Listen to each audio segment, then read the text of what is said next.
Recently, I discovered that humans are downright terrifying creatures. You see, it all began a few months back. I was driving my car, heading for a holiday at a campsite on some tidal island. Shell Island, perhaps? Anyway, that's not really crucial. What is crucial, however, is why I never actually made it there. The first thing I noticed was the ground starting to glow.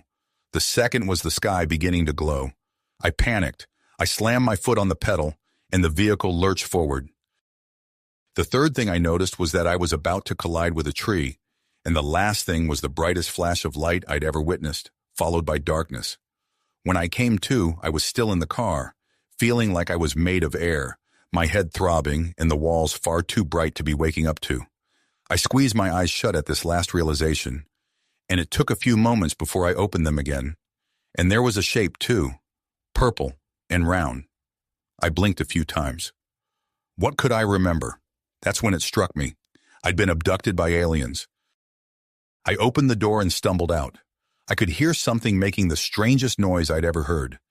It was as if someone was combining the sound of a balloon, a kazoo, and a stream of bubbles in water, and wrapping far too many clicks, coughs, and gasps around it for their own good.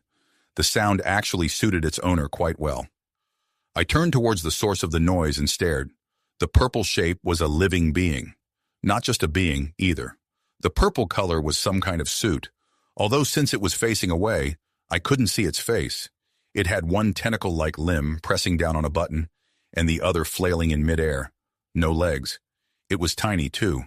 Half my height. It looked so ridiculous. I couldn't help it. I started to snicker, and it turned around, revealing a green, fleshy, bug-like face. It froze with just one more quiet blorble. I looked back at it and grinned nervously. Hi? I said, waving weakly. Get Zephrix down here now, you idiots! Chlorath yelled into his headpiece. I've tested the handles. I put my tentacle through one and put my entire body weight behind it. My tentacle would have snapped off without this suit. And it still didn't do a single thing? If we're to contain this specimen, we need... He heard a deep, threatening growl behind him. Turning around, he froze. Damn, he muttered. The specimen had awakened. It must have opened the door while he wasn't watching. Such strength to accomplish that. And was concealing sharp teeth with long, powerful fingers. It stood erect and fixed its gaze on him. Now he realized just how intimidating the creature truly was. He'd encountered sophonts of every variety before, from the largest gargantua to the tiniest pyx. This being was bigger than any of them. The visible skin was tightly stretched over enormous bundles of muscle, or wrapped around bones as thick as tree trunks. Its arms, a rare appendage, possessed only by the hardiest species, were longer than its torso, and supported muscles that could propel the limb forward with tremendous power. The only longer part of its body were its legs, appendages only utilized when the very surface of the planet itself was somehow deadly. And what legs they were. Half its body mass must have been invested in those monstrous things. Despite having only two, they were all it needed to loom over him. Worse still, this creature wasn't just an animal, it was intelligent. Its skull was bulbous and round, in a shape that could only indicate vast amounts of soft tissue were enclosed within. Those vast amounts of tissue formed a brain. A predator's brain. Its torso garments were a muted red, not even luminescent, while the item of clothing over its abdomen and upper legs was a dull brown. It would be nearly invisible on most planets. The most unsettling aspect, though? The face. It was like something out of a nightmare, straight from a horror film. Its head was covered in a dark brown mass. Quistis had something similar covering the top of their bodies. A thin coat of hair that shielded wind and rain from their skin, and even blocked out the sun over their body. But that was mere fuzz compared to what this monstrosity had. It had large external ear flaps, a design ideal for channeling sound directly to the auditory systems of an organism. An air intake sat in the center of its face, large and seemingly capable of inhaling enormous amounts of air. And then he noticed the eyes and the teeth.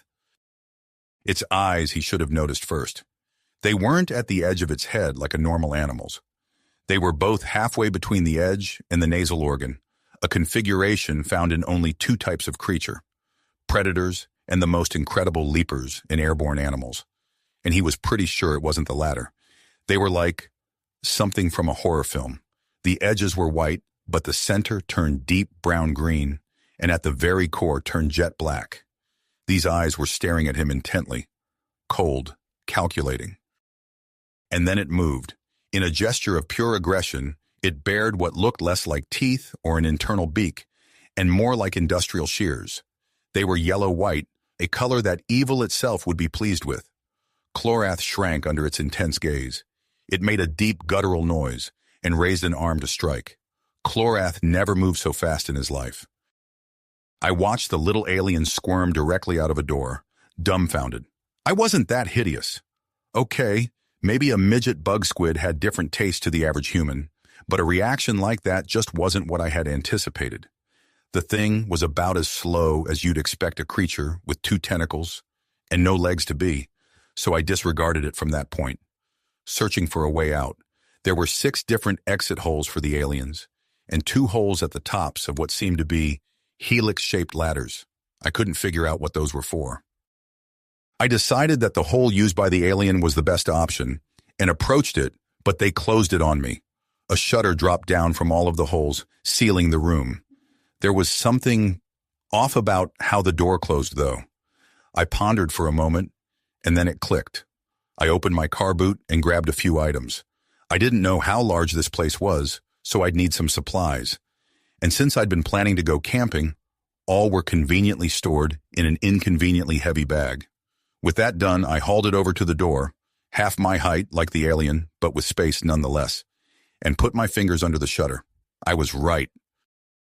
The noise the door had made was what gave it away. Rather than a swift whir of machinery and a silent stop, it had fallen like a tile. Figured it'd be sufficient to halt one of these aliens, I thought. The creature's tentacles appeared blunt and boneless, so naturally the doors didn't need more than gravity and the weight of metal to close them. With a grunt, I heaved the door open. To the surprise and likely horror of Bugface, the purple-suited alien, who was currently removing the suit to reveal a gaudy, blue-stained Technicolor squid shirt underneath. He froze as I pulled myself through, moving into noticeably weaker gravity, and once again fled for his life while I retrieved my rucksack from the containment room. This, I remember thinking, is going to be an interesting journey. All I had to do now was follow the sound of dubstep gazoos. Hopefully they'd settle down if I didn't attack him.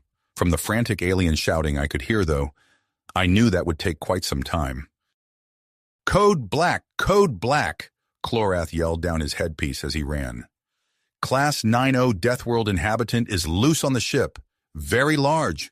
Predator, warm-blooded, biped, sophont. Have we got anything in the database to help us handle this?" The tinny voice of Zephrix replied. "What the hell do you think, you idiot? I need to pass a message through." "What is it?" "Tell Dronalax that he is the galaxy's biggest goddamn fool for not timing the abduction correctly." Apparently, the plan had been that the sophont was going too fast to prevent or survive a collision, even in the best-made vehicle, which wasn't what the Predator seemed to have. It would have allowed a guilt-free abduction of a Deathworld species that could be dissected. As a general rule, the deadlier the world, the more likely it was to have evolved some novel biological system, perhaps a biochemical that could prevent degeneration in Sikikikit, or a biostructure that could make shipbuilding more efficient than ever. The deadliest Deathworlds were typically classified as a Class 8O Deathworld, the O meaning omnipresent danger. "I've informed Drontalax that he's the galaxy's biggest damn fool for not timing the abduction correctly. Do you have any other suggestions before we're horribly devoured?" "Thanks, Zephrix," Clorath yelled back. He glanced behind for a moment and noticed the Predator was following him. That's when he realized. "I'm not being hunted," he told Zephrix. "What? We're going to survive?" "Of course not, you idiot. It's toying with us before we die." "I shall accommodate your writhing literature muscles." There are totally literature muscles. Zephrix slammed her transmitter down the instant she heard Clorath scream. There was no point checking for signs of life. He was gone the moment they discovered the creature was alive. The last thing he said, besides incoherent cries of fear, was that it was looking at him. Well, that gave it a name. "Ladies and gentlemen," she announced, standing up, Clorath has fallen to the Death Gazer, for our sakes. There was a sudden additional incoherent scream from Clorath's communicator, and she quickly switched it off. There is no way he could have survived an encounter with a ferocious predatory Sophont from a Class 9-0 death world. We must ensure his death was not in vain. She raised a tentacle up to the ceiling and aiming beyond. He has satisfied the monster's hunger for a few minutes. We may be entirely unprepared for this, but consider this. This is something unheard of since the beginning of the Vornak Wars. First contact with a predatory Sophont. There was little surprise at this, given they'd been screaming about it for the last Desegorb, but everyone gasped in a horrified manner. It just felt appropriate to do so. We will gain scientific fame and the gratitude of generations for allowing other races to quarantine them. But what, she continued, shall we do about the beast quickly exiting our cargo hold? We must fight tentacle with tentacle, rock with rock. Today we enter Vornak space. There was a genuine horrified gasp that time. Everyone knew that the Vornak were predatory species from a Class 5P death world. Their own species, the Flutari, had been one of the major participants in the fateful Vornak Wars. Back then, the Vornak colonies were nearing Alliance space, and if such a creature were to reach Alliance space, countless millions would be devoured and enslaved. The Big 13, back then the Big 7, had denied that war was necessary, stating that Vornak transmissions showed a tactless but ethically fair hierarchy, and that many of the colonies had willingly left to form dictatorships, democracies, communist states, and everything in between. The Flutari naturally knew better. They battled, tooth and tentacle, to push the Vornak back. It was a futile effort, however, and they had been forced back by the fierce predators. They had demonstrated the might of even a single Alliance race, though, and the peace treaty ultimately kept the Vornak out of Alliance territory. No compensation for their valiant service was offered, but the ever-modest Flutari knew that all others were eternally grateful. Now, though, with this even mightier species, they might entangle the two predators in perpetual conflict, leaving the Alliance forever safe from both. I nudged the bug squid as it continued to swing its abdomen around in fear. From what I'd gathered, instead of having vocal cords, they had some kind of voice sac, I supposed. I'd heard about fish using their swim bladders for communication, and Bugface seemed to be producing the sounds from his belly, so it made sense. I attempted to communicate. "Hello," I said before deliberately pointing at myself and saying, "Human." I then pointed at him and said, "Bug squid." Bugface slowly pointed at me, making a noise that somewhat resembled "huck, poom," but that was probably as close to the word as it would get. It then pointed at itself, shoved its tentacles down its throat, removed them, and made a sound that sort of resembled "bwupsh," which wasn't really the intended response. It then promptly began sounding like a dubstep kazoo again. Well, I thought, this guy isn't any help. Picks me to find someone more useful. I decided to take a light jog down the corridor and realized I could detect the scent of food. Part 2. Vukvum watched in awe as Captain Blixnar retrieved his sacred axe and began to lead prayers. "O mighty Mirblorp," he began, "you who art the one upon whose skin we were born, and who bred and nurtured us. O ye mighty, protect us on this day, and let your omnibenevolence shine down upon us lesser beings. Let your great love shine down upon those more lesser than us, from the greatest gargantua to the smallest pix, and may your omnimalevolence strike down all who dare consume the flesh of others in your presence. O mighty Mirblorp, guide Clorath's soul into your powerful gullet, where he may be expelled as new life. O mighty Mirblorp, protect us from by peep bop bop pop pop pop pop pop pop pop pop tati. It's in the mess hall." Blixnar's compound eye turned towards the sound with righteous anger.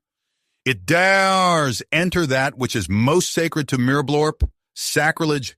Damn its predatory soul!" A mighty chorus of echoes of rage and cursing followed. "Oh, Flutari! Hear me! Oh, every Flutari on this ship, in the galaxy itself! We must fight for our lives. The Death Gazer is death incarnate, but there are many Flutari to slay here. Will it kill us all? Perhaps, but will it kill every Flutari in the galaxy? No. So listen, brothers and sisters. Today, he yelled, we face the greatest threat the galaxy has ever seen. We will endure, and we shall plunge the Death Gazers into endless war with our older eternal enemy. Who's with me? There was an uproar of beating vocal bladders and sharp exhalations. This ship was prepared to save the galaxy. I inhaled deeply. The room smelled exquisite. Not in the same way as a good steak or a barbecue, though. It was like a candy store, except not cloying at all. Various bug squids fled the room as I entered, but a few remained. Unlike most bug squid, they appeared to be armed with something or other. But as something painful struck my head, I realized that what they were holding was little more effective than a child's slingshot. I charged towards one, shielding my eyes as I went, and grabbed its gun. It flailed around and fled, and seeing how ineffective their weapons were, the others fled too. That done, I moved on to more pressing matters. I turned toward the kitchen. Like most food services in public spaces, this one had the food on display, and I took a good minute just wandering around and observing what was available.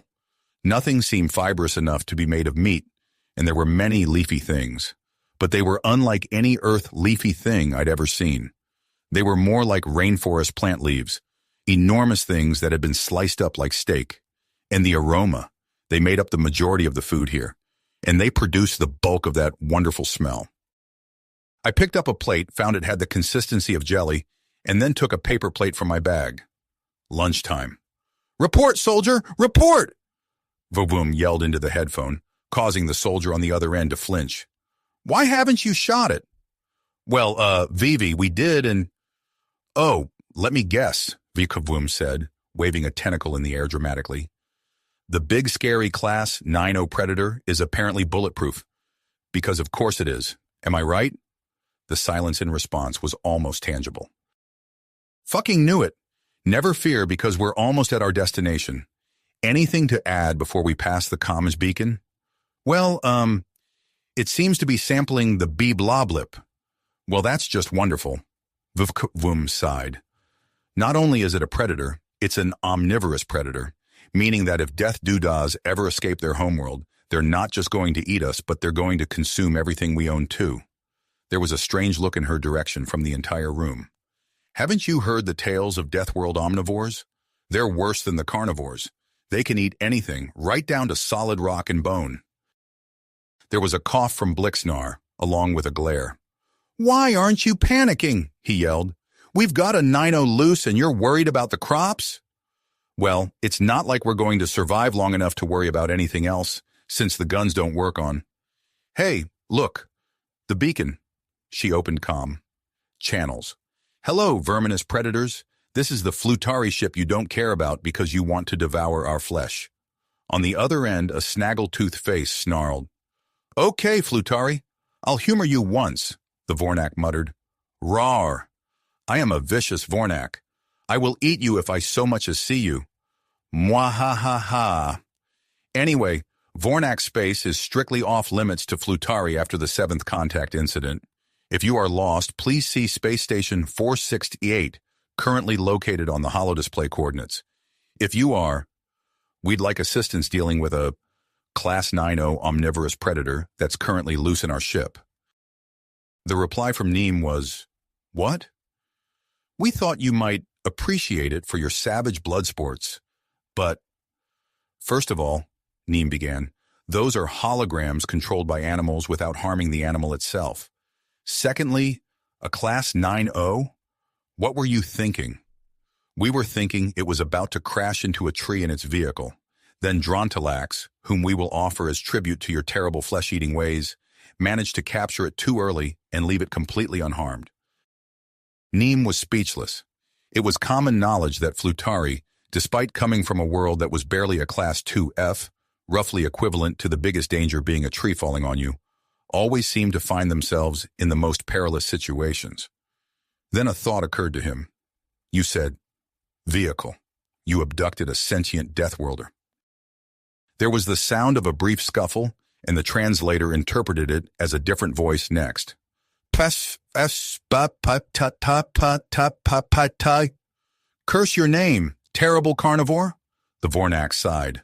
Of all religious zealots, an extreme religious fluttery, i.e. all religious fluttery, would probably be one of the worst to handle. One day, Pipa shall know it is time, and he shall water our planets with the blood of Deathworlders, like you, for you are a Deathworlder as well as the Deathgazer. Neem headbutted a nearby wall before resuming his duties. As a general rule, if something is nearly double your own planetary class, you're not a Deathworlder compared to it. Normally, we'd shoot your ship down to prevent mischief, but seeing as you have an innocent Deathgazer on board, I'll get whatever I can to deal with this. Get into escape shuttles. I'm commandeering a ship from the station to pick the shuttles up. PFF BPPTPPT sneers at your false offers of mercy, worm. Suit yourself. Please be patient while your request is being processed. Thank you, goodbye. I will flail my tentacles in your bud.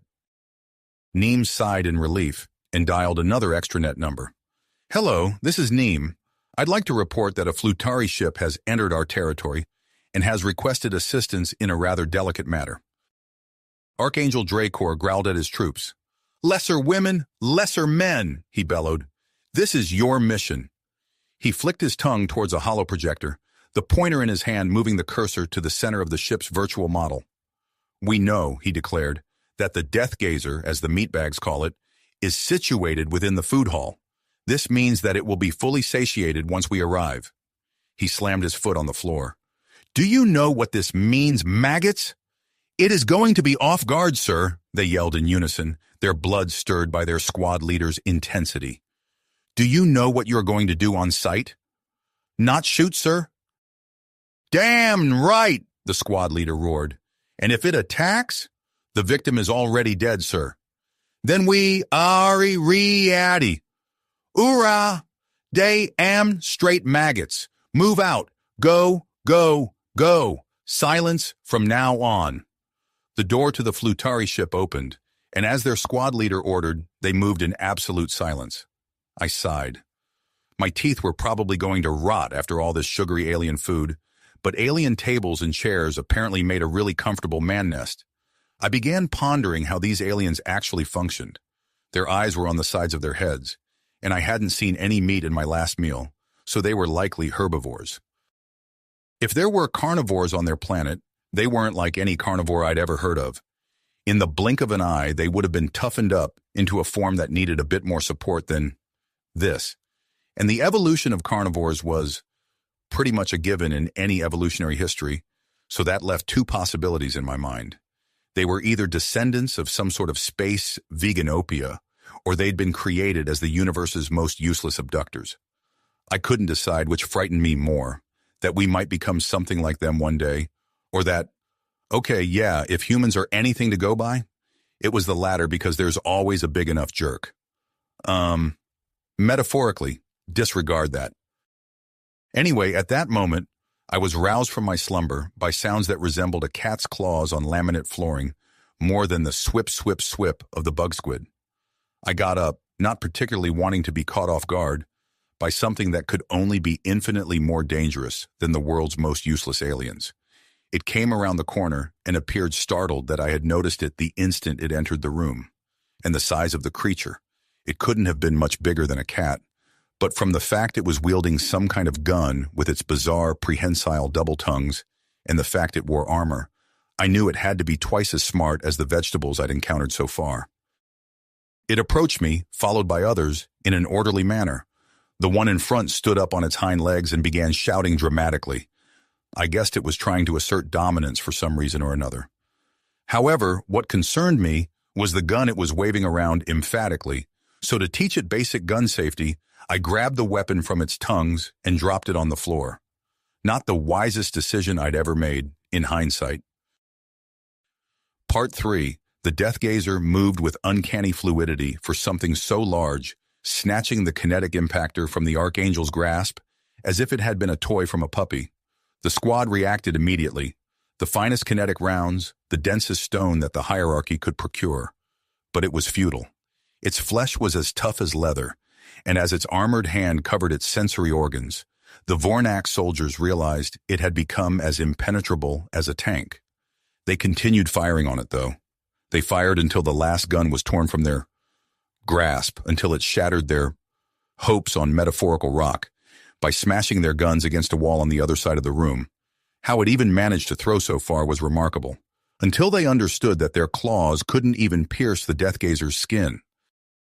Still, though, Archangel Dracor stood firm. He would not be intimidated by some Deathworlder. That was their job, damn it. They intimidated the herbivorous races of the Alliance, weeding out the bigoted and foolish from the intelligent and kind, without spilling a single drop of blood. And now this Deathgazer was out-Deathworlding them without even trying. "You wretched being!" he bellowed. "Do you realize who we are? We are—" That's when it dawned on him. It had begun inhaling midway through his sentence. "Harley," he squeaked. He shielded his lateral line as if bracing for the roar, and grew anxious as he noticed it still hadn't finished inhaling. Gaiag was nearing a point where he thought the air must be exiting the other end, yet its chest kept expanding. The entire creature must have been hollow to contain so much air, and then he realized it had ceased inhaling. All of that air was about to be used for its response. His lateral line nearly ruptured at the sound. These creatures were testing my patience. First, they barge in and disrupt my nap. Second, they brandish guns at me and start yelling. And then, partly my fault, they open fire on me. Admittedly, all it's harmed is my skin surface and my ego, but it was still bothersome. Lastly, to add insult to, well, more insult, considering I wasn't really hurt at all, the fanciest tentacle cat decided to approach me, inhale deeply, and start ranting. Well, I couldn't tolerate ranting, so I took my own deep breath. I held it momentarily to relish the expression of, "Oh, crap fuckballs," that had appeared on the lead tentacle cat's face. Well, I assumed that's what it was. It was either that or it was constipated. And then I shouted two words whose message was impossible to misinterpret. "Fuck!" I hollered. "You!" The effect was instantaneous and comical. As if in a children's cartoon, their legs began moving at about 5 beats per second without propelling them a millimeter on the smooth, bug-squid-adapted floor. Then they finally gained traction, roughly as I started the second word, and darted in every direction out of the door. I couldn't help myself. I collapsed in laughter. If this was what the intergalactic police was like, well, the Milky Way would be doomed if the rest of us ever showed up. Blixnar watched in horror through a security camera as, with seemingly no effort at all, the Deathgazer completely disarmed its fellow predators and frightened them to the point of fleeing. It was common knowledge that Vornak were among the toughest creatures in the galaxy, for their size, and their retreats were typically for the purpose of setting an ambush. To see them sent running by the monster was akin to witnessing a tank being torn open. "People," he shouted, "I tell you this, we are doomed. Our plan has failed. The Vornak are no match for this new, hyper-predatory creature. I can tell you this as well. The galaxy is doomed. Civilization shall soon collapse." The assembled crewmates, by now, most of the ship, began to scream in terror. Under the cover of this commotion, the Vornak squad entered the room. Moving swiftly, they concealed themselves between the bodies of the crowd. The Flutari were rotund enough for it. They did this because they knew what was about to happen in a few moments. Those few moments passed, and with a predatory expression on its face, the Deathgazer entered the room. It made a sound, the sound of airways being cleared. It roared, loudly. A wave of sound swept through the room, hitting lateral lines and eardrums with the force of a tentacle. It walked, and like an ocean before the tides, the crowd parted and began to flee. It was approaching Blixnar. As the captain realized this, he grabbed Vvkvum with all the strength he could muster, wrapping his tentacles around her neck. "Quick! Receive divine inspiration from Pef Popt!" he yelled, but even as he did so, a plan formed in his mind. He turned away and seized the only useful-looking weapon in the room, the sacred axe. Gleaming with rock ripped from the flesh of Mirblorp, sharpened to a point that could split skulls with a single strike, he turned towards the Deathgazer. "I have no fear!" he bellowed, deliberately avoiding meeting the unfathomably tall beast's gaze to maintain the truth of his statement, and charged. I entered the room to hear quite a commotion. My strategy of following the sound of dubstep gazoos had worked perfectly, but now I found myself in a space with just a tad too much dubstep. I took a deep breath and yelled, "Quiet!" This too worked flawlessly. Apparently, Murphy's Law doesn't apply to humans in space. There was complete silence, and then they resumed dubstep gazoos, which I deduced by then to be the alien equivalent of screaming. The bug squids, like a wave of squids that were also bugs, scattered whenever I got within 10 meters of them. I noticed one or two of the tentacle cats as well, but it seemed they had been deployed to handle this most serious of situations. I smirked at the fact that what must have been some sort of elite ops team had been thwarted by an unarmed human. I walked forward towards the fanciest bug squid. It grabbed a bug squid that appeared to be on the communication system, blorbled something at it, and then seized the fanciest axe I'd ever laid eyes on. There was only one thing to do. As it charged, I snatched it from its grasp, put one hand on the axe head, the other on the handle, and twisted. It looked like a dejected puppy when I handed the axe back to it.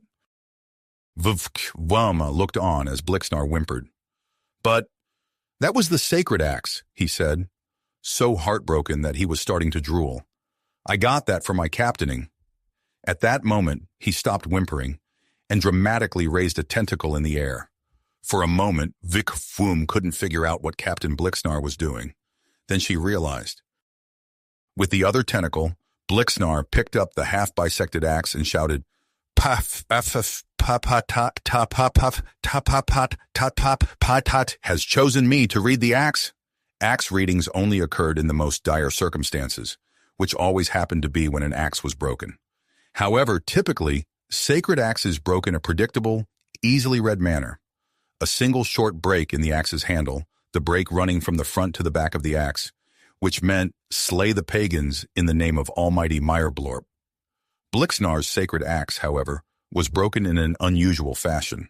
Large sections of wood had been torn, running along the outside of the handle and ending with cracks at the base of the axe head. Blixnar was going to read it anyway. It says, 2 circles. "Sky gather the crops in time for winter, we're doomed. Puff Puppet's blessings be upon you. Great big fangs, distribute sacred axes, slay the heathens in the name of Almighty Puffet with the princess, 4 squares and a large pan." Vum gazed and eventually murmured, "That is dreadful advice." No, I comprehend what it means," Blixnar exclaimed, as Vum attempted to pull her captain towards the escape pods that everyone else had fled to. 2 circles is a space-arift transporter. Gather the crops in Pixme. For winter is a frigid planet, we're doomed. Mirblorp's blessings be upon you. Great big fangs means we're going to perish horribly to save the galaxy. Distribute sacred axes, slay the heathens in the name of Almighty. Mirblorp wed the princess means save the galaxy by vanquishing the dirty predators and secure a place within the Alliance's upper echelons. And Blixnar moved towards Vikavum's notes on his reading. 4 squares and a large pan, he questioned himself. That part is clearly the most crucial. I'll figure out what it means later. Anyway. He turned towards the Death Gazer. "Be fearful," he yelled. "We know your weakness. Cold planets. Vikavum. Full speed. Ahead to the nearest, most freezing Harley world." After much dubstep ranting, I realized that the bug squids certainly weren't going to cease doing that anytime soon. While the bug squid leader was proclaiming something or other about his broken axe, I decided to take a proper look at the room. It was at this point I noticed that this ship made no sense whatsoever.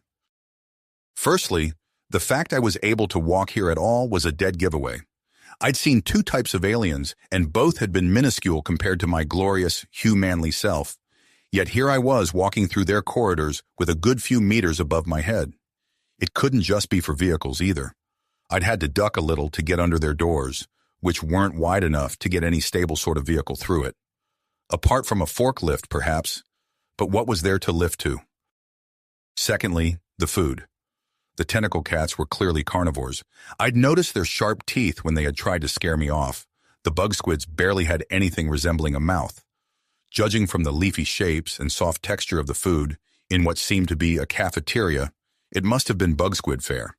This suggested the tentacle cats were outsiders, and this appeared to be a single-species vessel. Would such a thing exist in a thriving galactic society? As I pondered this, I heard an alarm and saw the bug squids sliding across the floor towards some kind of pods on the room's side. As they entered and sealed the hatches, I wondered why. That's when the world, and more importantly, my stomach, suddenly lurched. I vomited. This happened just before I declared, "Screw that bug squid." "We are victorious," Blixnar thundered, upon seeing a stream of liquid exit the Death Worlder's mouth. "Its hemolymph spills from its burst veras ishasanas. Praise puff. Laughing, he approached the Deathgazer and flicked his tentacle at one of its appendages. "Blixnar, no!" The reaction was quicker than Blixnar could process. The appendage jerked away at a speed that would have severed his tentacle had he held on. Vuk-Kavwoom sighed with relief, seeing his limbs intact. Then she remembered he was next to the Deathgazer. Where it had moved fluidly before, now it moved with an unsettling abruptness. The joint between its head and neck had shifted, seemingly rolling forward, bringing its massive industrial shear jaws uncomfortably close to the captain. Its limb joints had done likewise, and its appendages had formed into twin maces. Its roars were lower and somehow even more guttural. Vuk-Kavwoom swallowed hard. "You've angered it, haven't you?" a voice said from behind her. Unmistakably, Centauri. "You know, there are better ways to initiate first contact with a predatory species." She turned around and gulped. It was indeed a Centauri. The infrared and yellow markings on his chest identified him as a diplomat, sent directly by the Big 13. They discovered their plan to save the galaxy, somehow, and once again misinterpreted their intentions. She pointed at Blixnar. "It's his fault." The Centauri sighed. "When the predators are more amicable than the herbivores, something's amiss," he muttered. "Anyway, I believe it's time to converse with our Class 9-0 friend here. You may leave." "But," Blixnar began, apparently having convinced himself he could engage the Deathgazer in mortal combat. The Centauri gave them both a stern look. "You may leave," he repeated, and they dejectedly exited the room, leaving him alone with the galaxy's most dangerous known Sophont. He crouched down and opened a holographic display showing two curved shapes. "I am Mavok Trill Faspor Loon," he said softly, as a peaceful gesture. "I welcome you to the galaxy." He moved his tentacle through the hologram, and one curved shape filled half a circle. The Deathgazer moved forward, seemingly weighing its options. Then, to Tikin's silent joy, it extended a bony digit from its hand. It placed its finger through the hologram of the other shape, completing the circle. It could have been a bloodbath, yet the most dangerous sentient being in the known galaxy set aside its anger for a chance at peace. Tikin couldn't have hoped for more. You have reached the end of the story.